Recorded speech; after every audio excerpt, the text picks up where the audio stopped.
Hey YouTube, JoeBoy here. So, let's talk about 8 things that we can expect or we can look forward to in the upcoming Reverie arc. And so I still see people talking about this as though it is in fact, but at the very least we should expect the Reverie arc to begin immediately starting the next chapter. Even if it isn't the full chapter, it should be a huge component of the next chapter. This was teased on the cover of Shonen Jump for chapter 902. As well as, guys, the cover for Shonen Jump for the next week has already been leaked, and it features Luffy along with Vivi, Karoo, and King Cobra. I think that's all you need to suspect that Reverie will be a huge component, if not the entirety, of the next chapter. But without further ado, 8 things that we can look forward to or expect in Reverie.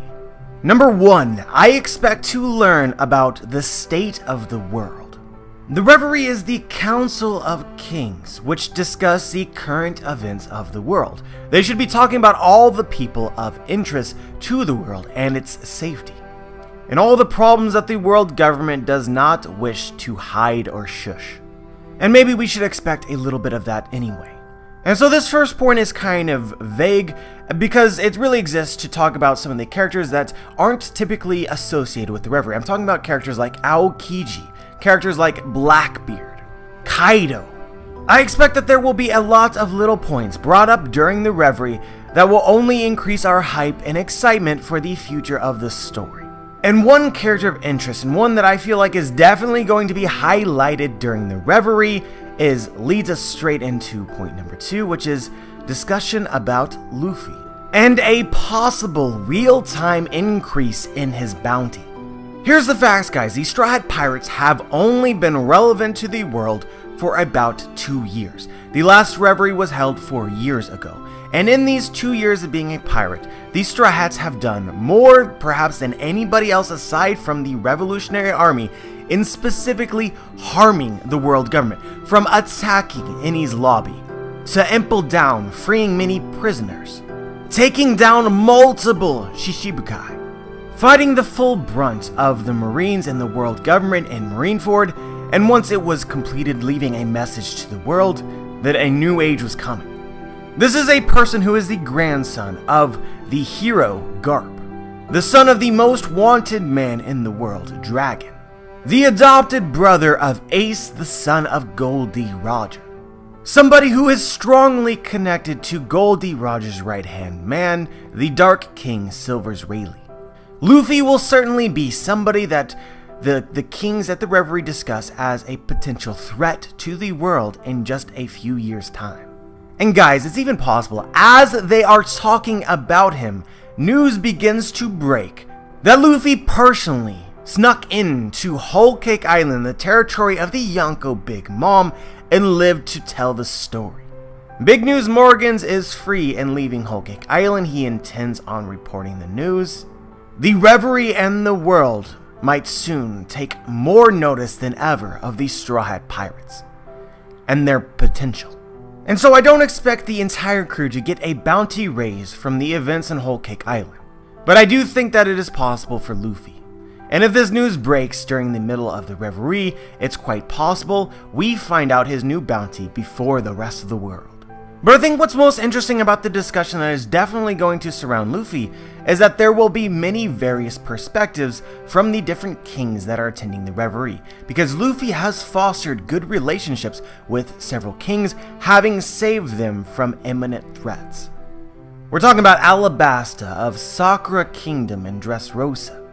And aside from this, the Straw Hats are loosely connected to any kingdom which despised Doflamingo and his work in the underworld. This includes Prudence Kingdom, as well as Kano Kingdom, and potentially, guys, many others. This is just something to keep in mind, guys, but it's very possible that the subject of Luffy, once brought up, has the potential to create a lot of conflict within the Reverie. But I think that the main focus of this conflict will lead us into point number 3, which is that the abolition of the Shichibukai seems like something that is being set up. Luffy would not have anywhere near the amount of support that he does within the world government if it weren't for the existence of the Shichibukai and their actions while given leniency from the government. This narrative was first cultivated before the time skip with the actions of Crocodile trying to become the king of Alabasta, And then it was further extended after the time skip with Luffy taking on Doflamingo. But the difference between the two is that what Luffy ended up doing with Crocodile and Crocodile's actions within the Grand Line were for the most part covered up. Luffy's name was not tied directly to Alabasta, and only those who know the specificities of the situation and were there would know that for sure. People like Smoker, people like Vivi, and Cobra. But the rest of the world is unaware. The rest of the world believes that Smoker was the one to defeat Crocodile. The world government and the Marines are the heroes which saved the world from the threat of the rogue Shichibukai. This lends to the impression that the world government is willing to keep the Shichibukai in check and keep them law-abiding. But the truth was revealed in Dressrosa because of Fujitora.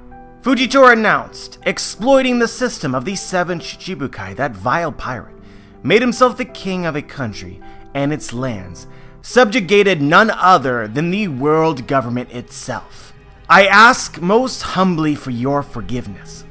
The people of the world should have many doubts as to whether or not the world government can handle the Shichibukai, and whether or not their existence is safe for the world. And I expect that there should be many countries affected by Doflamingo's trade in arms that will agree that the Shichibukai should be abolished. But going into the fourth thing that you should be looking forward to is information and conversation relating to the Poneglyphs.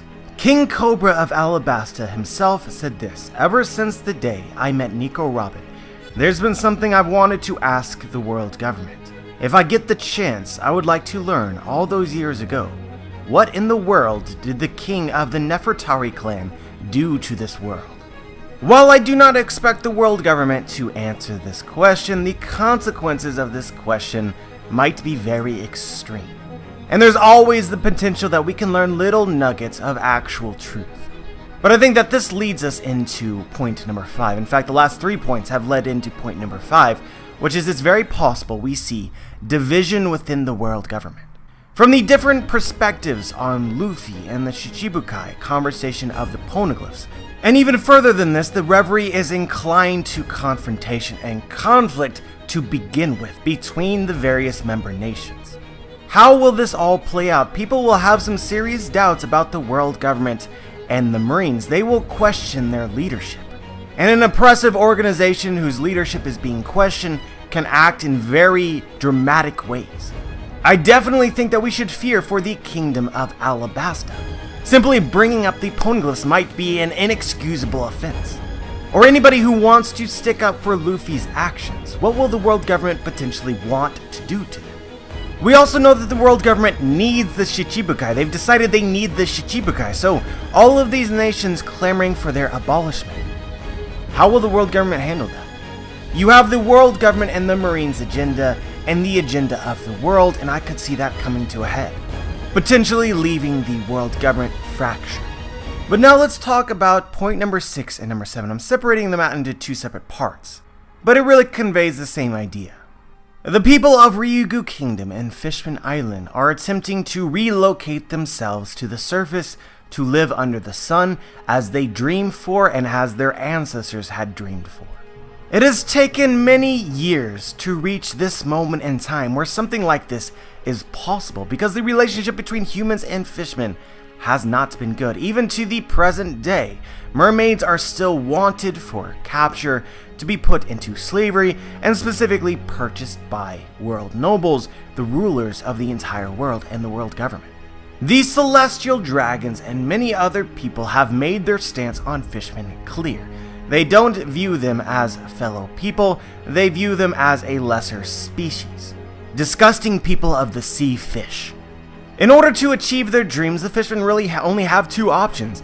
Take war up into the surface, or try and negotiate terms. And here we're at the stage of negotiating terms. Not everybody views fishmen in the same way as the celestial dragons. And having met these people and being influenced by these people, such as Monkey D. Luffy, gives the fishmen hope. Hope that I just do not think is well placed at the moment. And so guys, this is something that doesn't actually have to boil over during the Reverie. It's quite possible that the celestial dragons and the ruling nations of the Reverie allow the fishmen to relocate. But that doesn't mean that they are allowing this relocation with good intentions in mind. We saw it clearly between the interaction of Orohime and the celestial dragon that visited Fishman Island.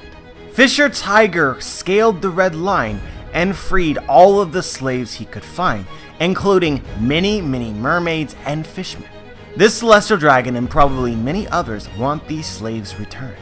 But clearly they cannot do that while the fishmen are under the ocean. But if they were on the surface, perhaps it would be a lot easier. And I think that this adds up perfectly with another thing that we know. Shirahoshi is planning on attending the Reverie. We know how much the celestial dragons prize their mermaids, and there is no mermaid more prizeworthy than the giant, beautiful Shirahoshi, the true pearl of the sea. The celestial dragon's greed knows no bounds. I can't imagine them not wanting to obtain this pearl. And regardless of what is good for the world or what is good for the world government, the celestial dragon's word remains law. What they want becomes legal and must be accepted. And so guys, the final point, number 8. Will the Revolutionary Army make an appearance during the Reverie? Now I just want to make this clear guys, I get the impression that a lot of people might be disappointed if the revolutionaries do not show up in the Reverie, but it is entirely possible that they don't. That being said, I think that there is a lot of reason to suggest that they might. We see that Dragon is calling upon the various leaders of the Revolutionary Army that were scattered around the world. They have abandoned their home base in Baltigo. Given that the Revolutionary Army has been specifically attacking kingdoms and overthrowing kings, I think fundamentally it just makes sense to attack the place where they all might be gathered. We learned 8 years ago that the world government determined that the Revolutionary Army and Dragon would become a huge threat to the world in 4 or 5 years. 4 years ago there was another Reverie, but clearly Dragon did not attack it. But maybe that wasn't the right time. And maybe this is the right time. Maybe the Revolutionary Army feels as though they have acquired enough power now to challenge the world formally, at their base of operations. And so guys, if this does happen, I think that we should prepare for the possibility that we learn that it is occurring, but we don't find out what the final verdict is, what occurs with the world government and the Revolutionary Army until many chapters later. This could very well be the cliffhanger which ends the Reverie. But yeah guys, that's just my introduction to the Reverie, everything that I feel like is pertinent to know about it before we get into it and see what actually comes of it. As always, I am curious as to what you guys have to say about this, whether you agree or disagree, and why. Just share your thoughts. Like the video if you like the video, dislike the video if you dislike the video. Make sure to subscribe if you want to be notified for my future content, and as always guys, have a wonderful day.